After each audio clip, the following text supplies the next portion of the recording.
Hello guys! Welcome to my channel. అందరూ ఎలా ఉన్నారు? నేనైతే బాగున్నాను. మీరు కూడా బాగుండాలని మనస్ఫూర్తిగా కోరుకుంటున్నా. ఈరోజు వీడియో ఏంటి అంటే వంకాయ మసాలా కర్రీ. అందరూ చేసే విధంగా కాకుండా ఇది కొంచెం స్పెషల్ అండి. అసలు ఎలా చేయాలి కర్రీ అని మీరు అనుకుంటున్నారా? చాలా అంటే చాలా బాగుంటుందండి కర్రీ. మీరు కూడా ఒకసారి ట్రై చేయండి. ట్రై చేస్తేనే కదండీ ఎలా ఉందో తెలిసేది. రండి తయారీ విధానంలోకి వెళ్ళిపోదాం. మిక్సీ గిన్నె తీసుకుని అందులోకి ధనియాలు, దాల్చిన చెక్క, మసాలా పువ్వు, గసగసాలు, అలాగే లావు మొగ్గ, సన్నగా తరిగి పెట్టుకున్న ఉల్లిపాయలు మీడియం సైజు 2, అలాగే వంకాయలను పొడవుగా కోసుకొని వాటర్లో వేసి సాల్ట్ వేసుకోండి. అలా చేయడం వల్ల ఏమవుతుందంటే అవి నల్లపడకుండా ఉంటాయి.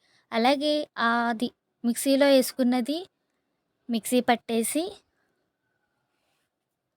అందులో సాల్ట్, పసుపు, కారం, అలాగే అల్లం వెల్లుల్లి పేస్ట్ వేసుకొని అది మొత్తం కలిసే విధముగా కలుపుకోండి.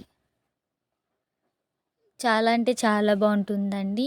ఎక్కువ ఘాటు లేకుండా ఎక్కువ నార్మల్ కర్రీస్ ఎలా ఉంటాయో అలాగే ఉంటుంది, కానీ చాలా టేస్టీగా ఉంటుందండి కర్రీ. ఒకసారి మీరు కూడా ట్రై చేసి చూడండి. ట్రై చేస్తేనే కదండి టేస్ట్ ఎలా ఉంటుందో తెలిసేది మనకి. ఒకసారి మీరు కూడా ట్రై చేయండి. అలా కలిసే విధముగా మొత్తం కలుపుకొని మనం ముందుగా కోసిపెట్టుకున్న వంకాయలను ఆ మసాలా మొత్తం వంకాయలో పట్టే విధముగా మంచిగా తీసుకుని నేను పెడుతున్నాను కదండి అలా పెట్టండి. ఇప్పుడు బాండీ తీసుకుని అందులో జీలకర్ర, ఆవాలు, అలాగే 2 రెబ్బల కరివేపాకు, బిర్యానీ ఆకు, 2 లేదా 3 పచ్చిమిర్చి వేసుకొని తిప్పుకోండి. అవి మొత్తం వేగిపోయిన తర్వాత మొత్తం ఒకేసారి వేసేయకుండా ఇప్పుడు నేను చూపిస్తున్నట్టు ఒకటొకటి వేసుకోండి. మొత్తం ఒకేసారి వేసేయడం వల్ల ఏమవుతుంది అంటే మొత్తం అన్నీ విడిపోతాయండి.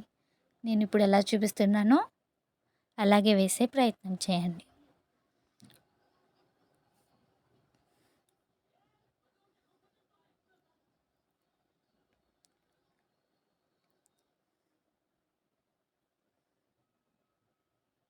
అలా మొత్తం అన్నీ వేసేసిన తర్వాత మూత పెట్టి ఒక 2 లేదా 3 నిమిషాలు మగ్గించండి.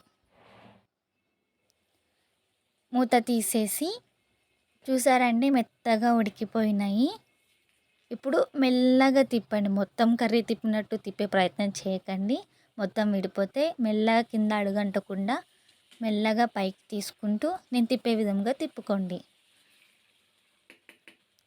ముందు మనం చేసుకున్న మసాలా ఉంది కదండి, మిగిలిపోయిన మసాలా ఉంటే అది పైన వేసేయండి.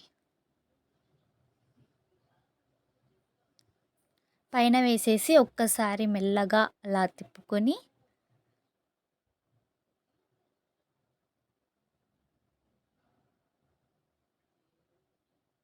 మూత పెట్టి 2 లేదా 3 నిమిషాలు ఉడకనివ్వండి. చూసారా అండి ఉడికిపోయింది. ఆయిల్ పైకి తేలేంత వరకు ఉడకనిచ్చి చివరిగా కొత్తిమీర వేసుకొని స్టవ్ ఆఫ్ చేసేసుకోండి. చూసారా అండి కర్రీ ఎలా ఉందో? చాలా అంటే చాలా సింపుల్ అండ్ టేస్టీ కర్రీ అండి. అయిపోయింది కర్రీ.